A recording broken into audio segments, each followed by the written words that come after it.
Welcome back to the Stephen Knight Show. Adam, how's it going? It's going okay. How about you, Steven? I can't complain. Are you seeing a lot of the protests? Well, you said you're kind of on the outskirts, so you're not seeing a lot of the protests up there in DC, huh? Not outside my door, but you saw on Instagram we went out to one on Saturday. Uh, Okay. Good crowds. I mean, it's the nation's capital. We have protests all the time, so when it's something as Right. important as this, we definitely have a lot of Yeah. people. So very crowded, very busy. So yeah. Okay. I'll let you and Chike take it away with movie reviews. Sure thing. So I will kick it off. And what I saw this weekend was actually a movie that Chike saw a little while ago that came out last year called Honey Boy. Mm. And this is a movie written by Shia LaBeouf. And it's based on his childhood and his relationship with his dad. So in this movie, it starts off with a Shia LaBeouf or a character that's in an action movie and he ends up in rehab after getting arrested. And during his time in rehab, he kind of reflects on his past and it flashes back to the mid 90s where this character, our main character, Otis, is a small kid, a child, a 12-year-old that's trying to, and actually successfully making a TV show and working on a TV show and acting well. But he lives with his father at the moment, and they live in a motel somewhere on the outskirts of Los Angeles.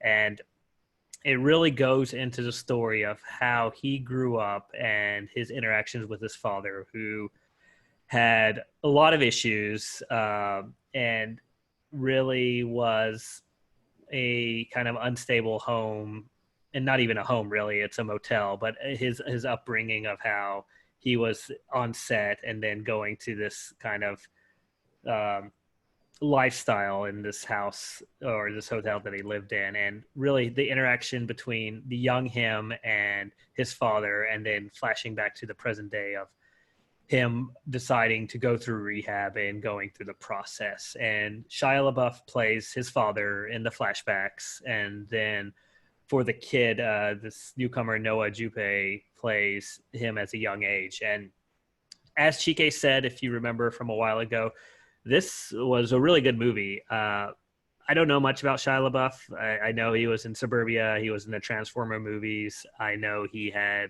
issues with bad reviews in some of his movies. And of course, he had issues with getting arrested and even, doing the whole like putting a paper bag over his head and going through kind of, I wouldn't say a mental breakdown, but kind of a different way of about him. And this movie really gives you the perspective of how he grew up, and his father was,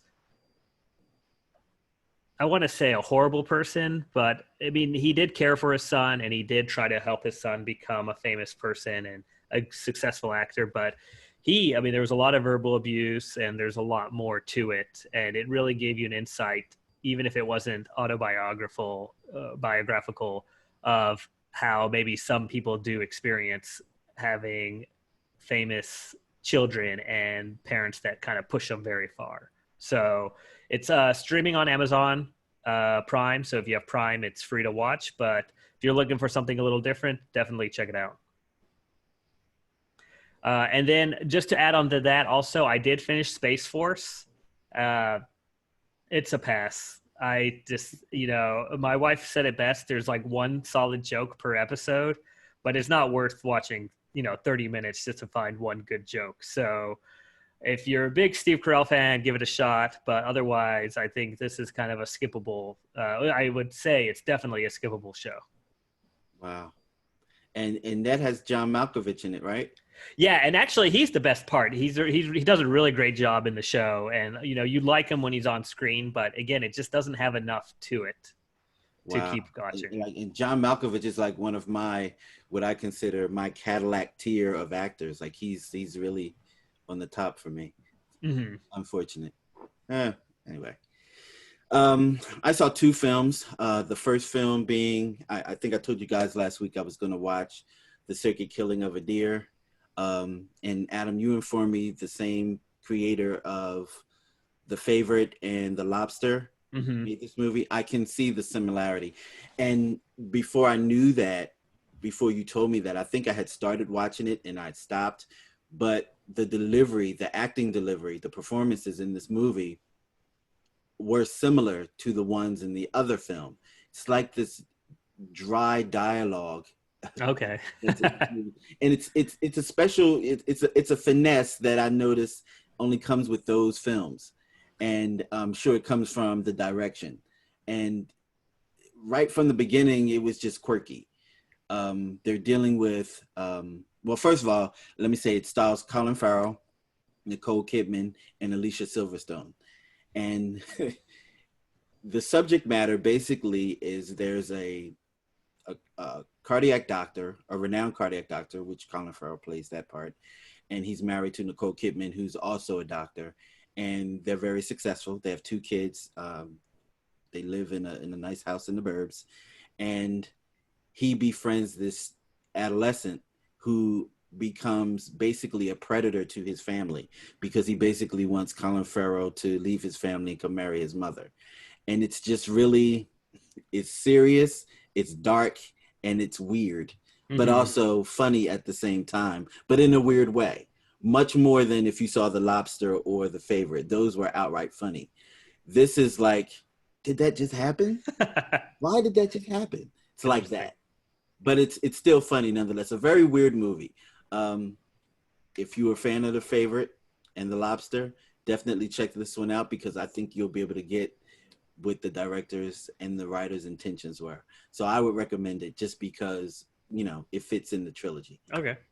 The next this is a miniseries on HBO, and it's called I Know This Much Is True, starring Mark Ruffalo, Rosie O'Donnell, Melissa Leo, and Juliette Lewis. Can I just say, I love Rosie O'Donnell acting. I don't care whatever else she does. Anything that she's in acting, she always knocks it out the park. I love her for that.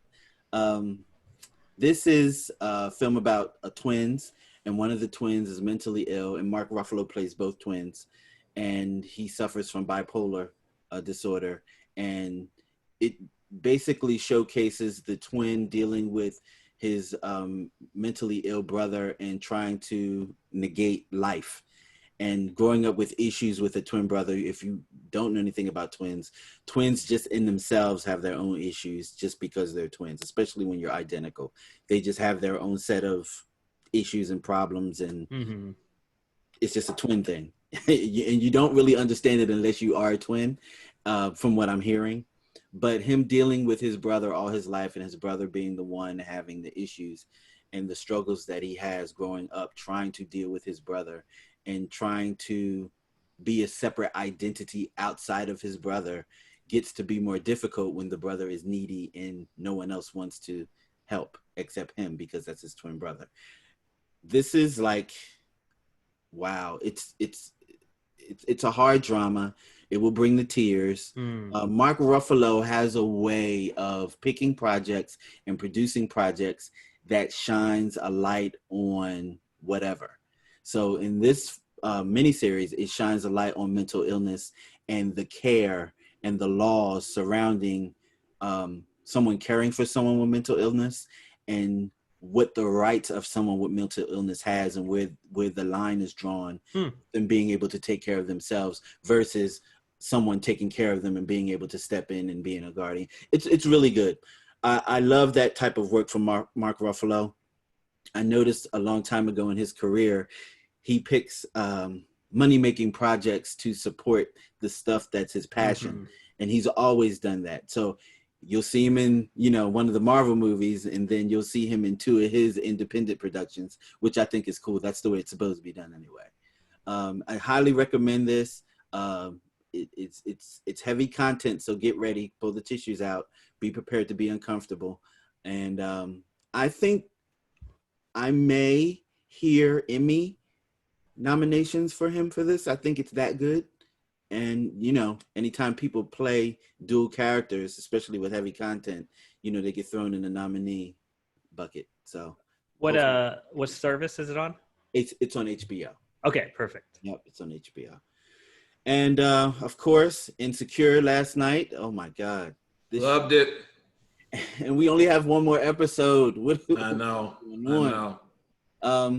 Yeah, y'all. Molly and Issa finally somewhat talked, but yeah, you just have It's to. not looking good. It's not looking good. I think we're gonna go into a cliffhanger with it not looking good. What about old boy having being bipolar?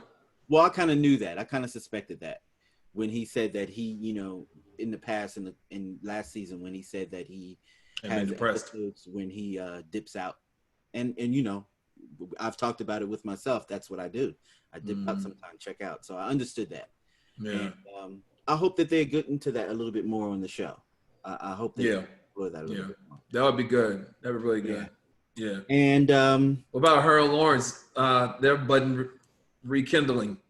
Yeah, I feel like another shoe is going to drop with that. I feel like something's going to happen too. Yeah, I don't know. I'm thinking, and this is just me throwing out there. Oh, shout out to Insecurity, the podcast discussing everything Insecure. I listen to them after every episode. So I'm under the impression that Condola may be pregnant.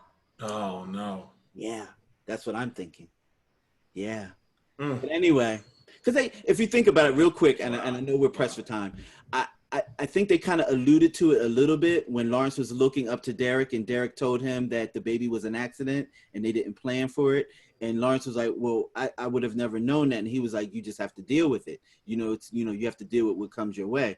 And I think that was like a prelude to maybe what could be in Lawrence's future. Just me guessing. That's all. And let me say this. I know I reamed on Amazon Prime last week for taking that third season of Kingdom off. Thank you guys for reaching out to me and telling me where I could find it. And they told me I could find it on Apple. I found it. And now I'm currently watching the third season. And it's just as good as the other two. So it was only 3 seasons, so I'll be finished this show. But if you can find it, it's called Kingdom. And it stars Nick Jonas. So check it out. Yeah. Okay. Well, nice. Well, thanks, guys, as always, for letting us know what to spend our time and money sometimes on during this pandemic. Have a great week. We'll talk next week, okay? All right. Thanks, you too. All right. Right back after this.